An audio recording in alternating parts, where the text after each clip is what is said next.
Vážení rodičia, touto cestou vás všetkých vítam na dnešnej plenárnej schôdzi rodičovského združenia.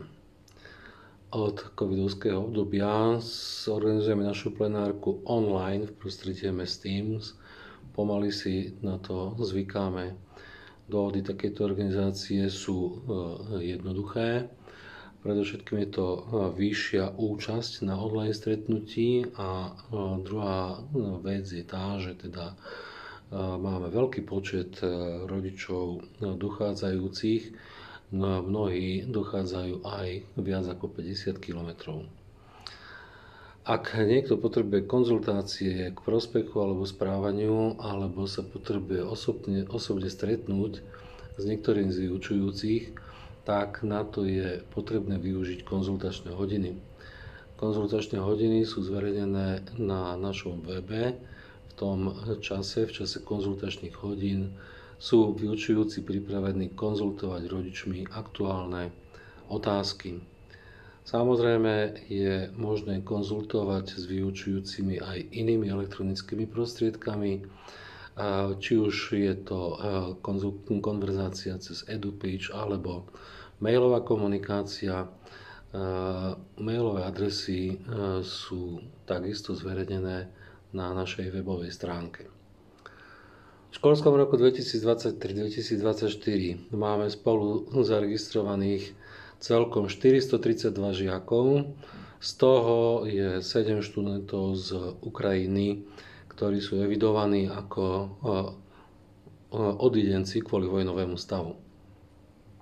Z tohto počtu 432 žiakov je 41 dievčat, ktoré navštevujú samozrejme rôzne odbory a rôzne ročníky.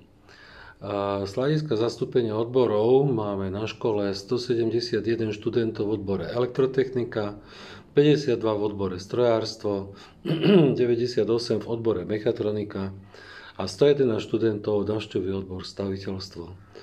Mnoho rodičov, hlavne v nižších ročníkoch, sa informuje o možnostiach zmeny študijného odboru. Tu musím s poľutovaním povedať, že to v súčasnosti bohužiaľ nie je možné, pretože nadriadené orgány nám s ohľadom na financovanie stanovujú možný počet študujúcich v jednotlivých ročníkoch a v jednotlivých odboroch nariadením, ktoré nesmieme porušiť.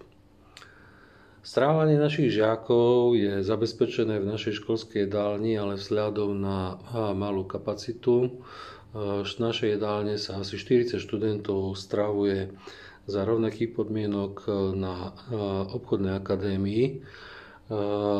Cena stredného lístka je 2,20 €. V škole pracuje 21 krúžkov zaujímavej činnosti, do ktorých je zapísaných 341 žiakov. Rovnako zoznam krúžkov je zverejnený na našom webe. Doporučujeme, aby žiaci krúžky navštevovali. Sú zamerané nielen na doučovanie, ale aj na niektoré zaujímavé aktivity a zaujímavý rozvoj.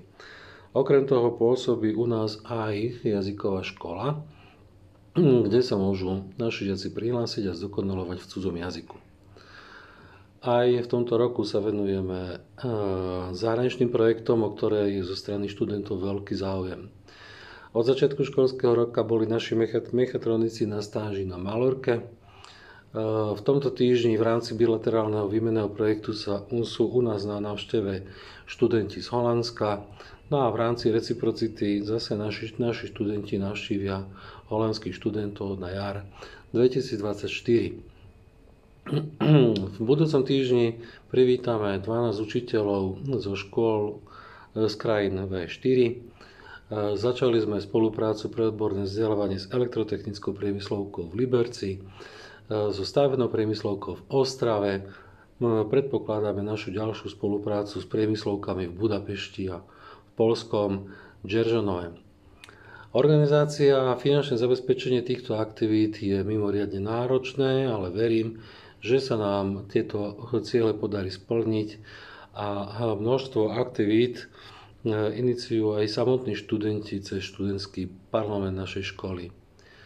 Vážení rodičia, množstvo zaujímavých informácií o živote školy sa viete dozvedieť z našej webovej stránky, zo školského časopisu, z našej školskej televízie, z našich sociálnych sietí. Preto vás chcem touto cestou požiadať o vašu podporu a schválenie príspevku do rodičovského združenia a takisto schválenie rozpočtu pre tento školský rok. Za porozumenie a vašu ústretovosť vám všetkým opred ďakujem a prajem vám všetkým úspešný školský rok. Ďakujem za pozornosť.